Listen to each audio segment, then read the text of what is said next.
The following podcast is presented for informational and/or entertainment purposes only, with no intent of determining a psychological diagnosis or as a substitute for treatment. If you or anyone you know is struggling with mental health and/or substance abuse issues, call the SAMHSA National Helpline, 1-800-662-HELP, 1-800-662-4357. Learn more from the Substance Abuse and Mental Health Services Administration online at www.samhsa.gov. Engaging Minds is brought to you by Daranot Health, addiction coaching and private in-home rehabilitation. Your life, your home, your recovery. Daranothealth.com.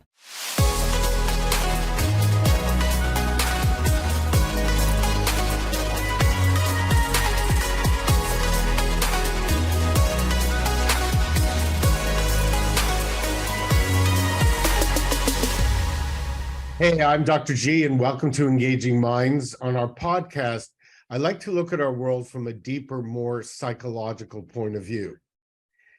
Recently, I've been working with a woman who unfortunately is a survivor of rape. And what I found so interesting in working with her was how much her culture and her religious background played out in her healing. And at first I thought maybe it wasn't that important. And then I realized it was truly very significant. And I had to respect her cultural background. One of the things that she talked a lot about was this sense of feeling guilt that somehow she had brought this rape onto her, and she was looking for forgiveness from her husband. And I felt that it was more of my responsibility to honor her belief and try to work with her on it instead of talking her out of it. So what we actually did is we had a session with her husband, and a very powerful session. And in it, they were able to come back together again as a couple. And it made me realize how important cultural and social and ethnic beliefs and religious beliefs are in people's healing. And when I talked to a good friend of mine, Eleanor, who actually works with me, she told me about this woman that I'm about to bring on that I feel so honored and respected to have on. Her name is Dr. Mahlangu, and she's actually live from South Africa, Johannesburg, right now. And she wrote this seminal book as psychologist, incredible research called Pikulu, and it's about an Afrocentric healing modality for rape survivors. She was able to delve into her own culture, and even though she had a Eurocentric background, she was able to add an Afrocentric perspective on rape survivors. She's a clinical psychologist, an amazing author, and I feel at this point a good friend of mine. So I'd like to bring her on the podcast. Dr. Mahlangu, it's such a pleasure to have you on. Thank you so much, Dr. Klaas, for the privilege and honor that I could be on your show. You're welcome, Dr. Mahlangu. So, there's a lot of things as psychologists we can write about. I was wondering, tell us a little bit about your background and why this subject area became so important for you that you did this excellent research on it. Okay. I was born and raised in South Africa. Okay. During the time of apartheid. So when I graduated from what we would call secondary school to go into high school, I realized that I had a problem with the system of education that Black South Africans were exposed to. So I decided to go and study in Lesotho, which is a neighboring country, and it was an independent country. Their level of education was far superior to the education that we were receiving as Black children at the time. However, the challenge came after I matriculated. I did Cambridge O-levels in Lesotho. When I came back to South Africa, I tried to get into a university. No university would accept me because my certificate was from Lesotho. That would mean that the government of Lesotho, which at that point then was supposedly my government, would have to write give a provincial consent for me to study in the neighboring country, being South Africa. But that could not be possible because I was not a Mosotho. I was a South African going to Lesotho illegally. So eventually I couldn't go to school. I was trapped. Was it connected to what the laws were around Apartheid, and that's why you were trapped like a Yes, rock in a yes. hard place. So then I volunteered to a youth ministry that I used to belong to called Youth Alive Ministries. I suggested to the director at the time that I had a vision taking care of destitute people. And it so happened that they were also considering starting a project in an area where there were migrant laborers, whom the government, after they had been pensioned or injured on duty in the mines or in construction work, they would be dumped in this place because they came to South Africa as migrant workers, but never went back home. So when illness came, they had nowhere to go. And so the government of the day would dump them in these hostels, male dwellings, but all they were, the assistance that they got was a meager amount of money every month. That was not enough for survival, but there was no health care, no other form of care. So then I started working with these destitute old men. Majority of them had mental illness. Others were paraplegics and quadriplegics or visually impaired. But the crux of the issue was the mentally handicapped ones. I would have to take them to the hospital or clinic. At the time, Afrikaner or white young men who did not want to be conscripted into the army could get away with it if they were medical students, so they would do community service in Black communities. So these young persons, when I would bring the old men to the hospital or clinic, most of the time they would not even take a minute to find out their background or what were the presenting symptoms. The end of it was they were subjected to, a lot of them were subjected to shock therapy. That bothered me. So I then came across a book called Where There's No Doctor. I took it upon myself every night before I take the old man to the clinic to read and then to come across as knowledgeable to these doctors. But I don't think that even, well, they didn't even give me a time of day. They didn't even see me probably, even if I was in front of them. So then when I got the opportunity to go to the States, Okay. which in the States, I was sponsored by 3 young men who eventually became my classmates. They had heard about me through a minister who was affiliated to Youth Alive Ministries and was giving a talk to a Mennonite conference. So these 3 Mennonite young men decided to raise money for me to be in the States. So I then ended up in Goshen, Indiana. Out of all the places to end up in. Yes. Yes. And when I got to Indiana, I had never heard of the word psychologist. What I knew was social worker. But when I got to understand what a psychologist does, then I thought, yes, that's exactly what I would need, the skill I would need to service my community. So past then, but what I was still interested at the time, because from my active political activism, was liberation psychology. Is that, can you explain what it is? Is that like internal liberation, combination of both, external, or all of it connected? It's a combination of both, but it more works with the psyche of the oppressed. Got it. Yes. So that was my outlet, that was my focus.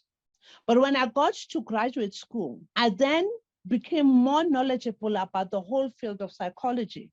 Then at the time, I was interested in torture victims because that was what's happening in South Africa. People were being tortured by the system.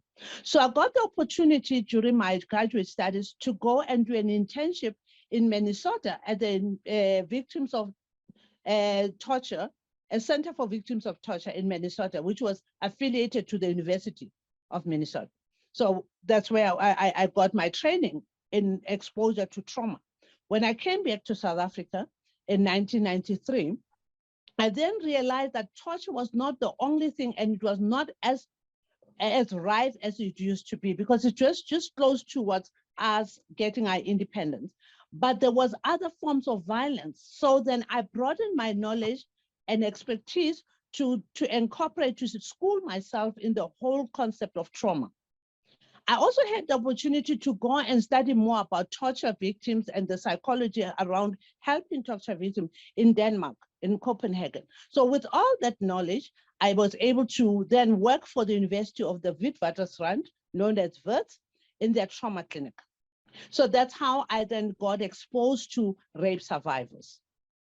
So I'm curious, Dr. Mahlangu, you talked about the psyche of the oppressed and torture victims. I know we could spend hours talking about it. It's a very complex issue, but at its core, what do you feel are some of the major issues that trauma victims that have been tortured or, or oppressed are facing? What I find in common is the distortion of the self-image. Whether you have been tortured as a political activist or tortured within your home based on due to gender-based violence, worse, rape, all of those things begin to distort how you see yourself.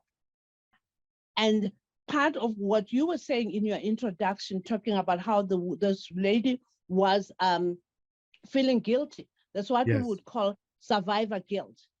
And survivor guilt is exhibited by by people who have been exposed to trauma. And with rape survivors, it's not only the guilt, but it is the shame as well. I was about to say that my experience and being a psychologist for so many years, that the shame is so powerful, especially for a lot of women, that this, I don't know, maybe it's something cultural in our society that somehow they may have brought on this experience. I think from my side and what I've understood is the myth that comes with rape. For example, there are myths that says nice women don't get raped.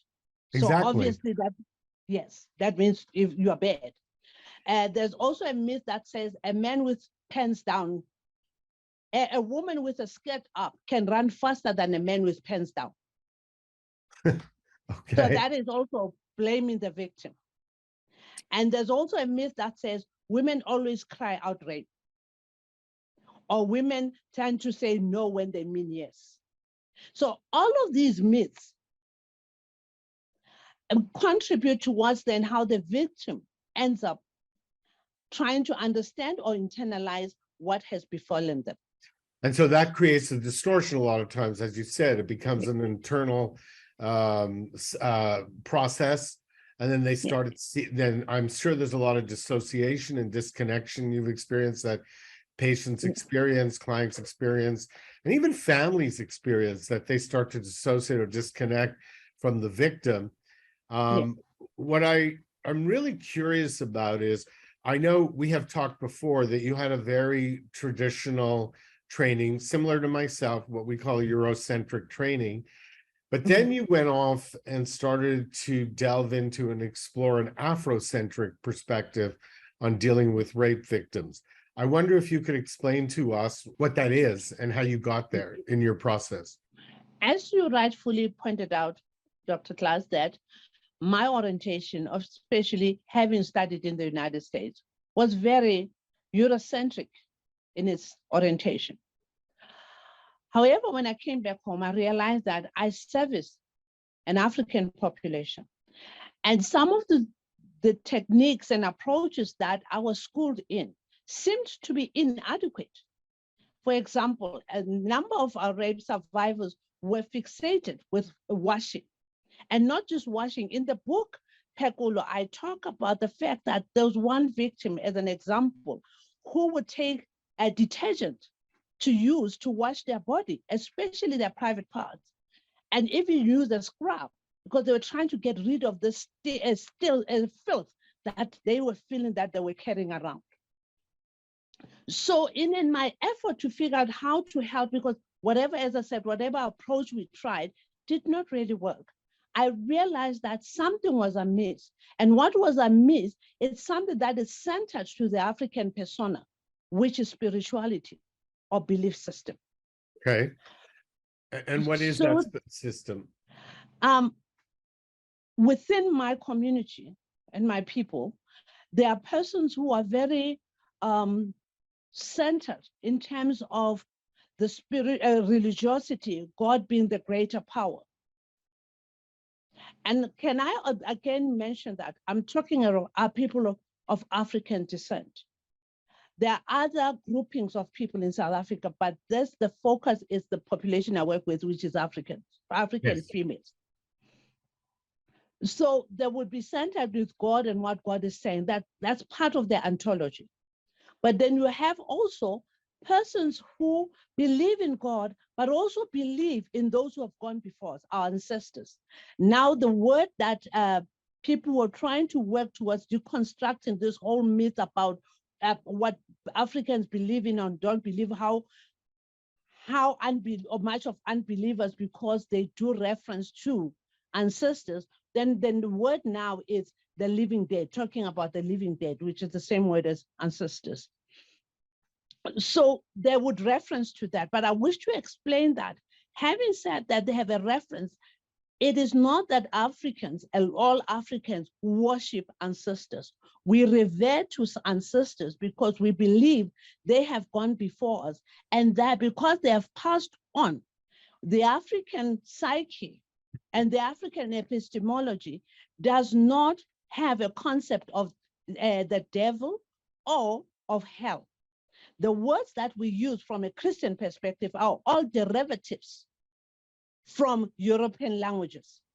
But the word for God or superior being, with all our African languages, we have our authentic words. So we understood, we knew God, not from how maybe reading the Bible, because we are an oral people more than we are a writing people. But we understood the existence of God. And if you look at our prayers,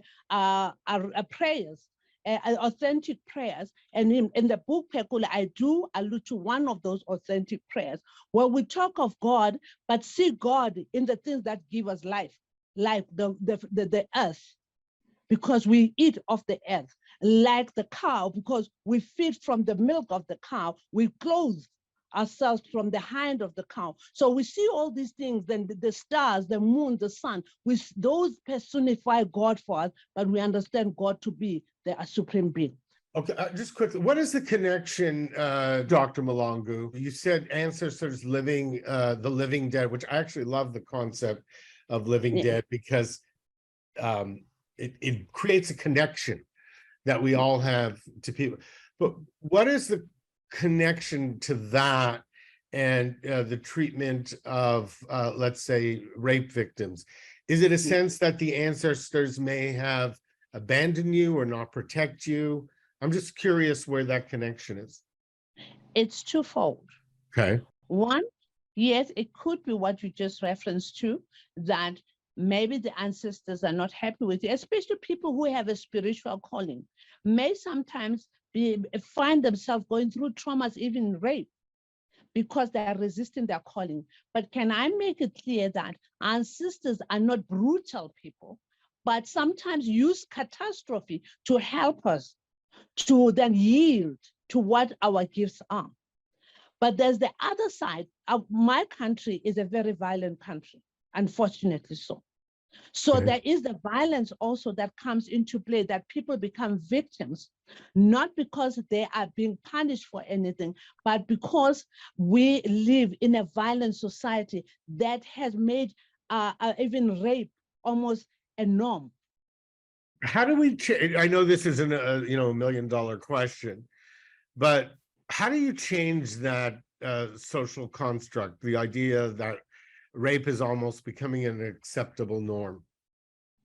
I wouldn't say acceptable, but it has, maybe my word used for norm is wrong, but it has become something that we are exposed to constantly.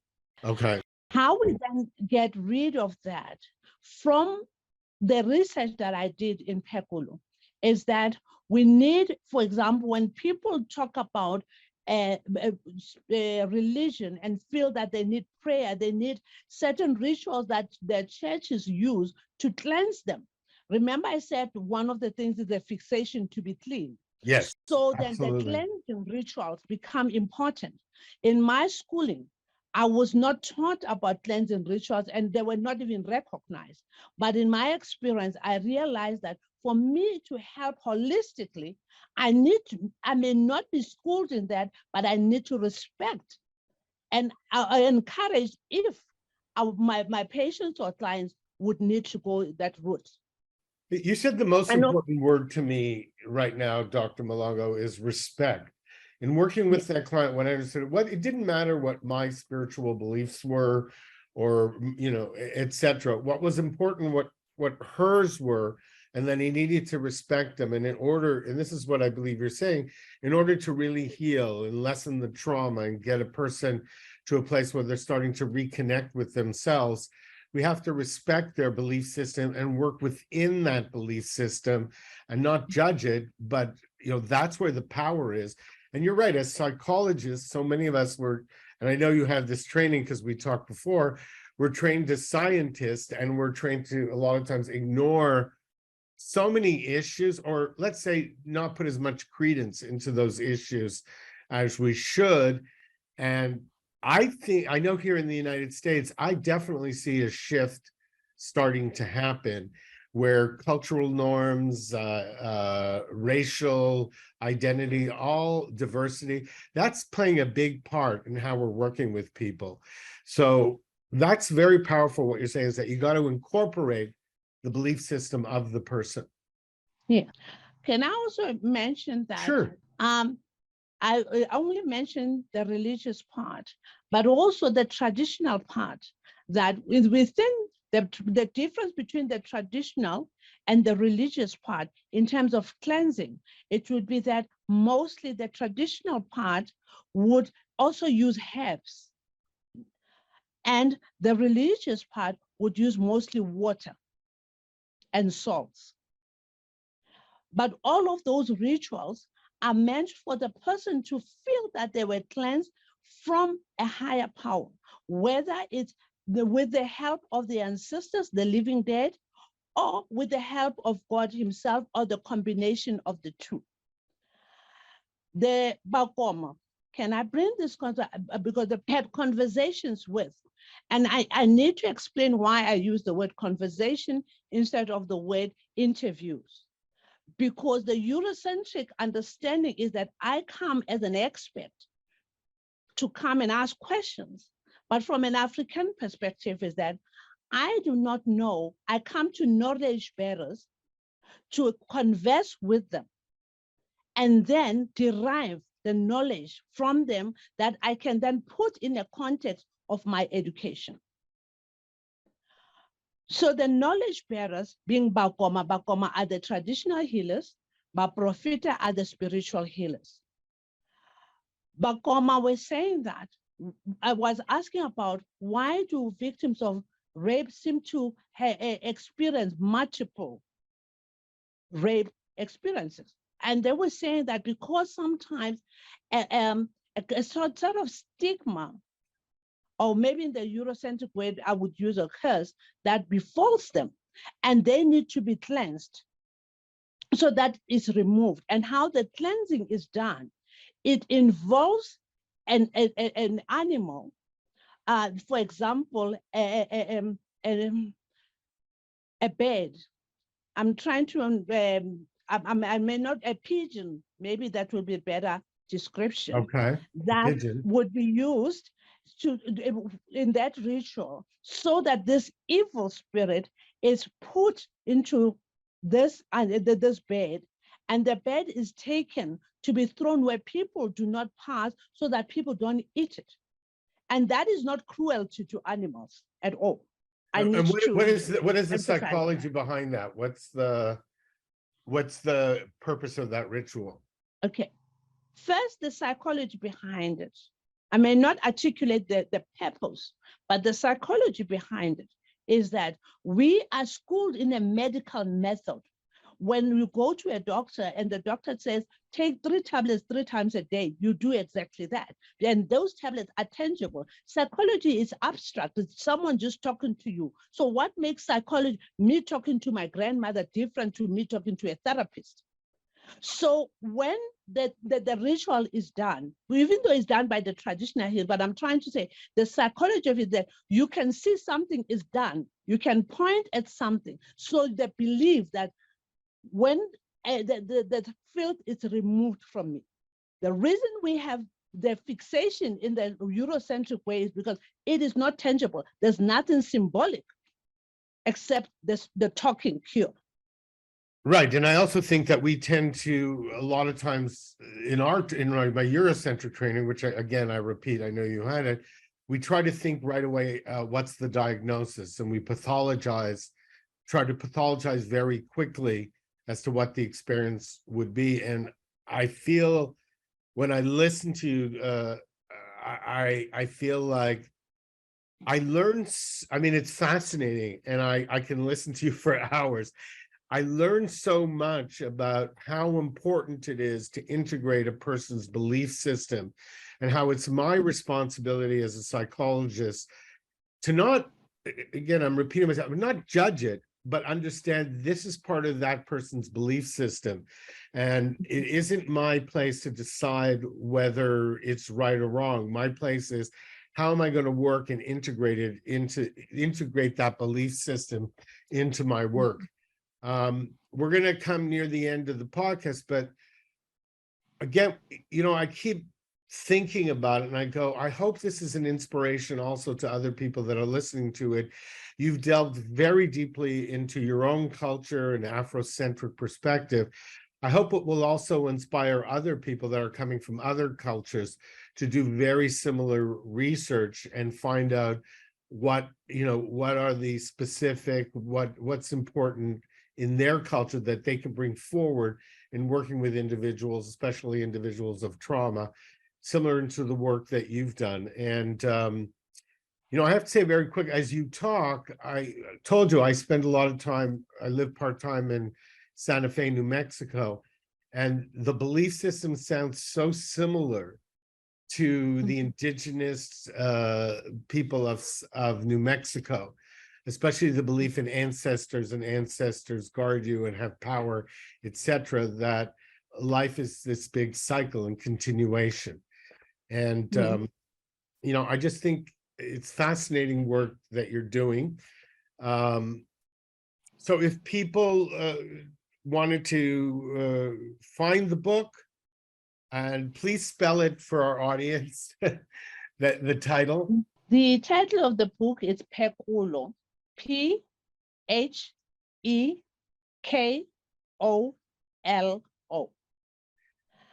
I would provide the details of how to go and to access it through ebooks. I will provide the details later in the show. I'll give them to Dr. Klaas. Yeah, so what I'll tell our audience right now is that we will post all the specific information of how people can find out more about your works and get a copy of your book. Before we leave, I always like to ask people this: is there something, a thought, a hope, a wish that you would like to leave our audience with in understanding the pain of trauma, especially the pain of rape? Before I respond to that, I just want to add two things. One is the fact that the book also looks at our value system as African people. Our value is known as Ubuntu. The word for it is Ubuntu. That is humanness.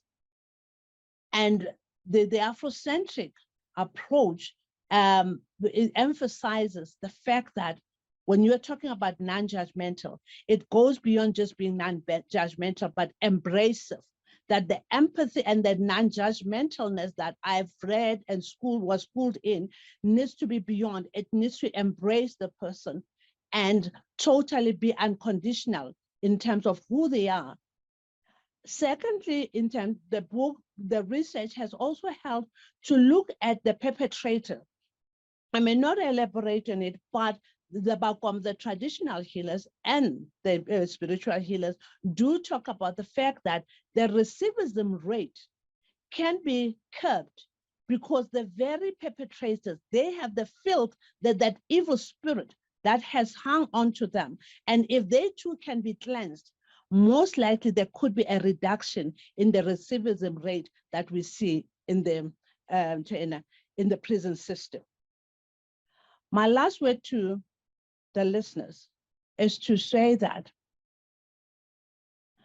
I hope that if you are a victim of violence, especially rape, please stay with your truth. Your truth is that you did not call upon it. Whether you were walking around at night drunk or what, you did not call that upon yourself. So do not carry somebody's wrongs and make them your own, because rape has nothing to do with sex. It has to do with power. And it is my hope and prayer that for all the persons, whether women or men, because men do get raped too, that they can find it in themselves not to belittle themselves, but to reach out for help so that they can resume their healthy lifestyle for themselves and become the best of who they were meant to be. You know, I actually wrote that down, and I think something here that's so powerful to me is do not carry someone else's wrong. That, you know, when you said that, it gave shivers down my spine. And that really is for anything when it comes to any act of violence, and especially rape. It is you are a victim.